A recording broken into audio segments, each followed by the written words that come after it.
Today, I am sharing an article titled, "A Wife Falls Ill and the Husband Files for Divorce Twice." You can tell how good a marriage is by facing illness once. Wrong ones part ways, right ones find their way. Let's listen together. I hope we are all lucky enough to find someone who is suitable to spend a lifetime with, someone who will never abandon us. Some time ago, I followed a divorce dispute. The couple had been married for 5 years. The husband applied for divorce, citing incompatibility and a breakdown of the relationship. Last year, his application was rejected. This year, he reapplied, citing 2 years of separation. In marriage, whether it's the man or the woman, when feelings reach an irreparable point, separation is the best choice. No dragging, no owing, no mutual torment. But the court decisively rejected both applications. The reason was not simple. Actually, the couple had a good relationship after marriage, respectful and courteous like most couples. The change started the year before last. The wife was diagnosed with cervical cancer and needed radiotherapy and traditional Chinese medicine treatment. The entire treatment process was long and expensive. After her diagnosis, the husband's attention to her illness waned, and his temper grew worse. 2 months later, he started living apart from her in another place.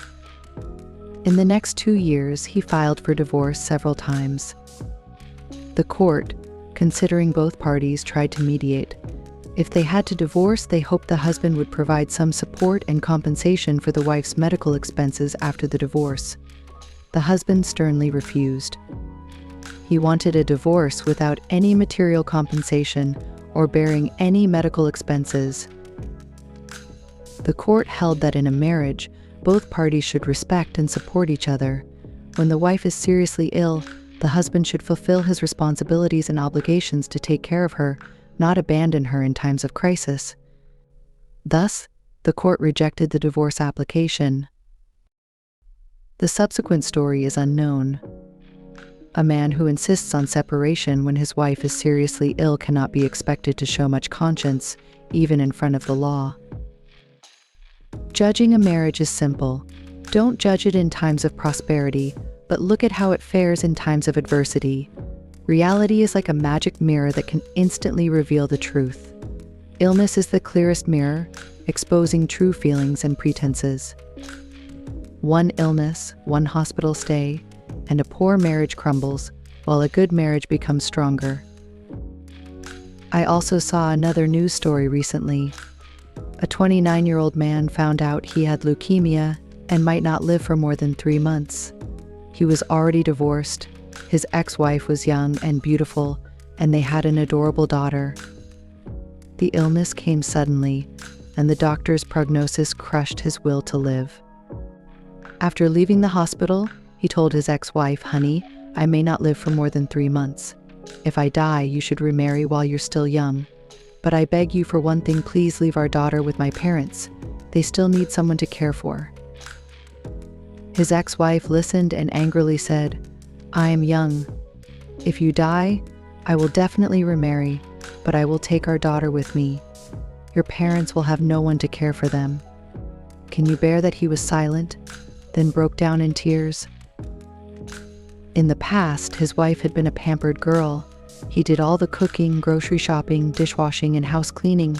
During their 7 years of marriage, she had gained 40 pounds from his care. After his diagnosis, his wife changed completely. She started learning to cook, do housework, and manage finances. She constantly sought money and doctors, always worried about when his blood count would meet the required level. Once, she made chicken soup, and when he didn't eat much, she got angry. He finally confessed, "Since I got sick, you haven't eaten much meat. I want to save it for you. You need to take care of yourself too." His family, including his parents, his wife and her parents, supported him. His first transplant surgery was successful, and his wife secretly went to a temple to pray, saying, "Today is my husband's rebirth day. I pray to the Buddha for his safety, willing to exchange 20 years of my life for his peace." A serious illness brought this couple closer. Sometimes at different stages in life, one realizes that even the most passionate love cannot compare to someone who is always there to care for you. Marriage is the same. Rather than struggling to choose between someone you love or someone who loves you, it's better to choose someone who can support you, someone to face life's ups and downs with. Marriage is like picking a pair of shoes in a store. Some people choose for style, squeezing into a size too big or too small. Others choose for comfort, ensuring they walk without pain. My readers often complain about their husband's lack of romance. They forget anniversaries and holidays and can be as petty as women. But when their wives face trouble, especially illness, these unromantic men unexpectedly become reliable. One reader rarely gets sick, but recently she had frequent stomach pains. Her husband, despite his lack of romance, stayed up all night massaging her stomach. Another time she had a fever, and he rushed home, bought medicine, cooked meals, and changed her cold compress every half hour. In such moments, the lack of romance doesn't matter. It's enough to say, "I'm glad I have you."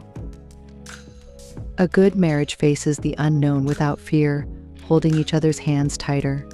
A bad marriage, even in peaceful times, will still have storms. May we all be fortunate enough to find someone to spend a lifetime with, someone who will never abandon us. That concludes today's sharing. Please leave a comment and tell me your thoughts.